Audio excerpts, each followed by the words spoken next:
Good morning बच्चों। आज है अपना लेसन नंबर 13, परिवहन एवं संचार। देखिए, इसमें आपके बोर्ड में 2 नंबर और 1 नंबर का क्वेश्चन आता है। तो इसी के आधार पर देखिए विस्तार से हम जानेंगे। परिवहन तो सब जानते हैं कि आवागमन के जो साधन हैं उनको परिवहन कहा गया है। संचार जो हमारी किसी भी सूचनाओं को एक स्थान से दूसरे स्थान पर भेजने के माध्यम होते हैं, संचार। तो इसमें देखिए विस्तार से दिया है कि हम अपने दैनिक जीवन में जो वस्तुएं और सेवाओं का प्रयोग करते हैं, हमारे आसपास उपलब्ध होती है, उनमें कुछ अन्य आवश्यकता दूसरे स्थानों से प्राप्त कर पूर्ति भी करते हैं। कुछ वस्तुएं एवं सेवाओं की आपूर्ति स्थानों से मांग वाले स्थानों तक पहुंचाने हेतु परिवहन के साधनों की आवश्यकता होती है। हम जानते हैं कि 1991 में उदारीकरण के बाद पूंजी एवं प्रौद्योगिकी निवेश की बाढ़ आ जाने से परिवहन के साधनों का तीव्र विकास हुआ। वही उदारीकरण का मतलब कि जो व्यापार है, वस्तुओं पर व्यापार पर लगाए गए प्रतिबंधों व अवरोधों को हटाने की प्रक्रिया को उदारीकरण कहते हैं। हमने अर्थशास्त्र में पढ़ लिया है, आप भी जानते हो कि जो वैश्वीकरण आया, वैश्वीकरण के आ जाने से वस्तुओं में जो लगने वाला कर था उसको हटा दिया गया। व्यापार पर लगने वाले कर को सरकारों के द्वारा हटाया गया। तो भारत में उस कार्य को उदारीकरण कहा गया है। तो 1991 में हमने वैश्वीकरण को अपनाया और वैश्वीकरण में कार्य उदार स्वरूप किए गए, व्यापार के करों को हटाया गया और इस प्रकार इसको उदारीकरण स्वरूप हमारे पास बहुत से उद्योग और अधिक से अधिक पूंजी का निवेश होने लगा।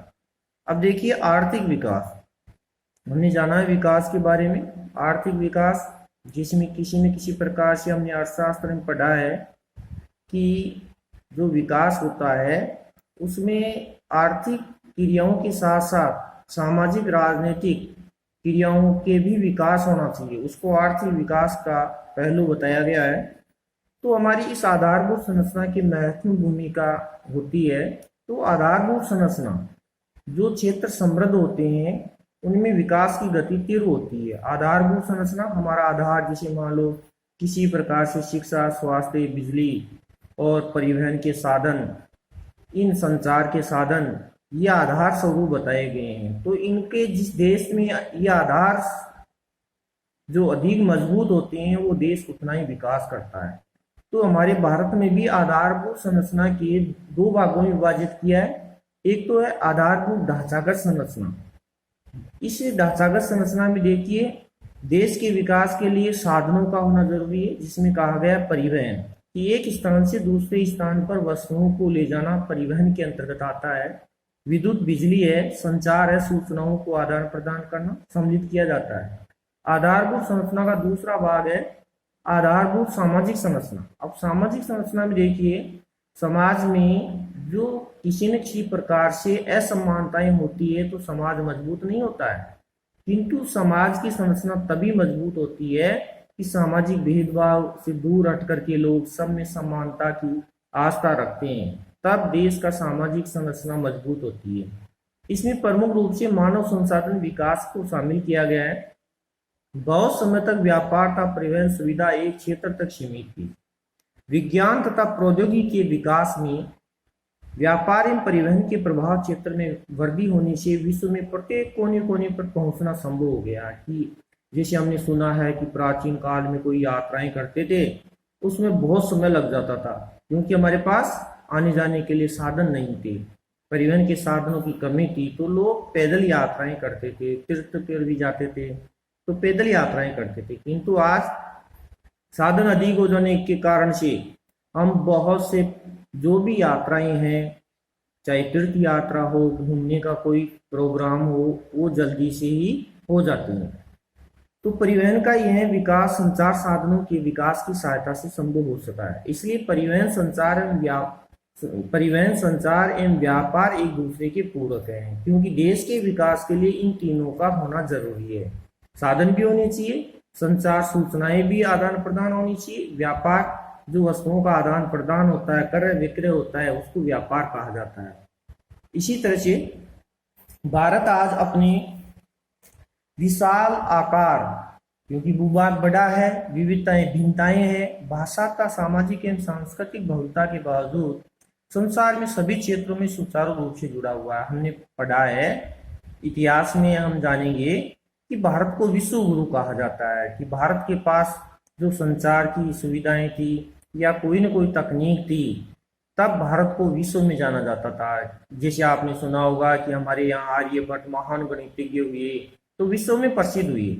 इस कारण से हमारे कोई भी संचार की सुविधाएं या हमारी संस्कृति विश्व में प्रसिद्ध रही है, जिसमें देखिए सड़क, वायु, जल परिवहन, समाचार पत्र, रेडियो, दूरदर्शन, सिनेमा, इंटरनेट आदि इसमें सामाजिक आर्थिक विकास में अनेक प्रकार से सहायक हैं।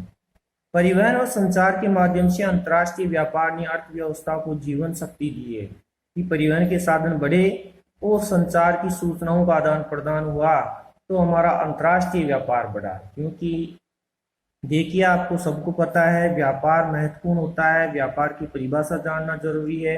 व्यापार कहते हैं किसी वस्तु या सेवा का आदान प्रदान करना या क्रय विक्रय करना, आयात निर्यात करना, उसको व्यापार कहा जाता है।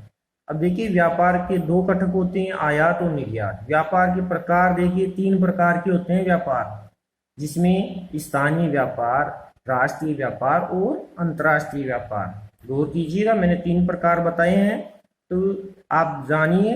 स्थानीय व्यापार तो केवल गांव, कस्बा या शहर का ही होता है, एक गांव से दूसरी, एक शहर से दूसरे, उसको स्थानीय व्यापार कहते हैं। राष्ट्रीय व्यापार होता है वो एक राज्य से दूसरे राज्य में। स्थानीय व्यापार में केवल राज्य तक ही सीमित होता है, लेकिन राष्ट्रीय व्यापार में एक राज्य से दूसरे राज्य में होने वाला व्यापार राष्ट्रीय व्यापार होता है। किंतु अंतर्राष्ट्रीय व्यापार 2 या 2 से अधिक देशों के बीच वस्तुओं का आदान प्रदान होता है, वस्तुओं का आदान प्रदान होता है, या हम कह सकते हैं इस परिभाषा को वस्तुओं का आयात निर्यात होता है, तो हम उसको व्यापार कहते हैं। अब देखिए इस प्रकार अंतर्राष्ट्रीय व्यापार हुआ। हमारी आधारभूत संरचना के अभाव के कारण, ये हमारी आधारभूत संरचना उतनी मजबूत नहीं है। जैसे बिजली हमारी कम बन रही है, परिवहन के साधन राजस्थान में कम है और अन्य सूचनाओं में हमें कमी है, तो राजस्थान राज्य विकास की दृष्टि से अग्रणी राज्यों में शामिल नहीं है, क्योंकि हमारे यहाँ रेगिस्तान है, तो परिवहन के साधनों की बहुत कमी है। जैसे जैसे राजस्थान में आधारभूत संरचना की स्थिति सुधर रही है, वैसे वैसे राज्य का आर्थिक विकास तीव्र गति से आगे बढ़ रहा है। क्योंकि आधारभूत संरचना में मैंने उदाहरण बताए हैं, परिवहन है, संचार है, बिजली है। तो देखिए परिवहन के साधनों में सड़क होना जरूरी है और राजस्थान में सड़कों की कमी है। इस कारण से हम सड़कों की ओर ध्यान दे रहे हैं, तो विकास की तीव्र गति अब धीरे धीरे बढ़ रही है। आधुनिक परिवहन संचार के साधन हमारे देश व राज्य की आधुनिक अर्थव्यवस्था के केंद्र बिंदु हैं। अतः यह स्पष्ट है कि हमारे यहाँ सघन एवं सक्षम परिवहन का जाल एवं संचार के साधन आज विश्व, राष्ट्र एवं स्थानीय व्यापार हेतु पूर्ण अपेक्षित है। अब देखिए परिवहन के बारे में विस्तार से दिया गया है कि परिवहन किस तरह से संचालित होता है। देश के सतत विकास में सुव्यवस्थित परिवहन प्रणाली एक महत्वपूर्ण भूमिका निभाती है। पिछले कुछ वर्षों में परिवहन के क्षेत्र में बड़े पैमाने पर विकास देखने को मिला, जिसके पश्चात देश में सुदूर क्षेत्रों तथा यातायात क्षेत्रों का विस्तार है एवं लोगों का इसका लाभ भी प्राप्त हुआ कि परिवहन के साधन बढ़े हैं, तो हमारा देश धीरे धीरे विकास की ओर अग्रसर हुआ है। अब देखिए इसमें दिया गया है परिवहन के साधनों का एक आरेख दिया है, ये हमें जानना बहुत जरूरी है। परिवहन के साधन क्या है? परिवहन के साधनों को 3 प्रकारों में बांटा गया है, तो ये आपको आरेख बनाना है पेंसिल से नोट्स में और उसको तैयार करना है, याद करना है। 3 प्रकार कौन कौन से हैं परिवहन के? स्थल परिवहन है, जल परिवहन है और वायु परिवहन है। और इसी के भी अलग अलग प्रकारों में बांटा गया है। स्थल परिवहन में क्या क्या आते हैं? एक रेल परिवहन होता है, एक सड़क परिवहन होता है, तो सड़क परिवहन, रेल परिवहन और तीसरा है पाइपलाइन। ये स्थल परिवहन के 3 प्रकारों को आप याद करना है आरेख बना करके। इसी तरह से जल परिवहन के 2 प्रकार होते हैं कि जल में भी साधन चलते हैं, जिसमें देखिए एक आंतरिक जल परिवहन होता है। यह आंतरिक जल परिवहन क्या होता है? इसमें जैसे किसी प्रकार से हमारे देश में नहरों के द्वारा, नदियों के द्वारा कुछ नौकाएं चलती है, तो उनको आंतरिक जल परिवहन में बांटा है। दूसरा है समुद्री परिवहन, जिसमें बड़े बड़े जहाज चलते हैं, तो ये समुद्र के पानी में चलते हैं। फिर तीसरा प्रकार हमारा परिवहन का वायु परिवहन। अब देखिए वायु परिवहन को दो भागों में बांटा गया है। एक तो है घरेलू विमान सेवाएं, कि हमारे कुछ वायुयान ऐसे हैं जो केवल देश में ही एक राज्य से दूसरे राज्य में जाते हैं, यानी एक शहर से दूसरे शहर में वायुयान लोगों को पहुंचाते हैं। दूसरी प्रकार बांटा है वायु परिवहन को अंतर्राष्ट्रीय विमान सेवा। ये हमारी कुछ ऐसे शहर हैं जहां पर अंतर्राष्ट्रीय हवाई अड्डे हैं, वो एक देश से दूसरे देश में लोगों के आवागमन के साधन बने हुए हैं। अब देखिए घरेलू विमान सेवाएं जो एक क्षेत्र से दूसरे क्षेत्र को जाते हैं, उनको भी हमें किसी न किसी प्रकार से दो प्रकारों में बांटा गया है। इसमें दो प्रकार कौन कौन से हैं? इसमें एक है सार्वजनिक प्राधिकरण, दूसरा है निजी विमान सेवाएं। अब देखिए सार्वजनिक प्राधिकरण होता है, ये सरकार के द्वारा संचालित होते हैं वायुयान। निजी विमान सेवाएं हैं जैसे किसी न किसी प्रकार से हेलीकॉप्टर, तो कुछ कंपनियां ऐसी है जिनके खुद के स्वयं के हेलीकॉप्टर हैं, वो लोगों को एक स्थान से दूसरे स्थान पर पहुंचाते हैं। जैसे पवन हंस हेलीकॉप्टर लिमिटेड, ये कंपनी है पवन हंस के नाम से, तो ये खुद की निजी कंपनी है किसी न किसी प्रकार से धनाढ़ी व्यक्तियों की, तो वो सेवाएं लोगों को एक क्षेत्र से दूसरे क्षेत्र तक पहुंचाते हैं। इस प्रकार ये दो प्रकार हैं घरेलू विमान सेवा के। वायु जो परिवहन है उसमें पहला प्रकार घरेलू विमान सेवा दो प्रकारों में बांटी गई है। दूसरी अंतर्राष्ट्रीय विमान सेवा जो एक ही है प्रकार, ये एक देश से दूसरे देश में वायुयान सेवाएं देते हैं। देखिए आगे कि हमारे यहाँ आर्थिक विकास में परिवहन का महत्वपूर्ण स्थान है। औद्योगिक विकास के लिए तो परिवहन आवश्यक ही है, साथ ही परिवहन के साधनों के अन्य सभी क्षेत्रों के विकास को भी गति मिलती है। परिवहन प्राकृतिक आपदाओं के समय में अत्यधिक उपयोगिता होती है। जैसे प्रकृति के द्वारा कोई आपदा आ जाती है, भूकंप आ जाता है, बाढ़ आ जाता है, उस समय हमारे साधनों की बहुत आवश्यकता होती है, क्योंकि किसी न किसी प्रकार से जन धन की हानि होती है, तो लोगों को एक स्थान से दूसरे स्थान पर पहुंचाने में साधनों का होना जरूरी है। हमारे स्थल, जल व वायु परिवहन के साधनों को तीन क्षेत्रों में वर्गीकृत किया जा सकता है। तो तीन क्षेत्रों में हम पहला पढ़ेंगे स्थल परिवहन। मैंने पीछे आरेख में बताया है आपको कि स्थल परिवहन वो सेवाएं जो भूमि के क्षेत्र पर ऊपर वस्तुओं एवं सेवाओं को एक स्थान से दूसरे स्थान पर ले जाने वाले साधन स्थल परिवहन के अंतर्गत आते हैं। जैसे मुख्यतः सड़क, रेल, पाइपलाइन, ये तीन प्रकार हैं स्थल परिवहन के।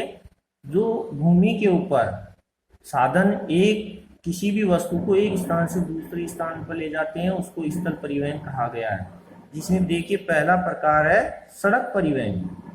आप भली भांति जानते हैं सड़कों के बारे में, ये हमारे भारत में यह आंकड़ा बताया गया है, जो आंकड़े तो बदलते रहते हैं।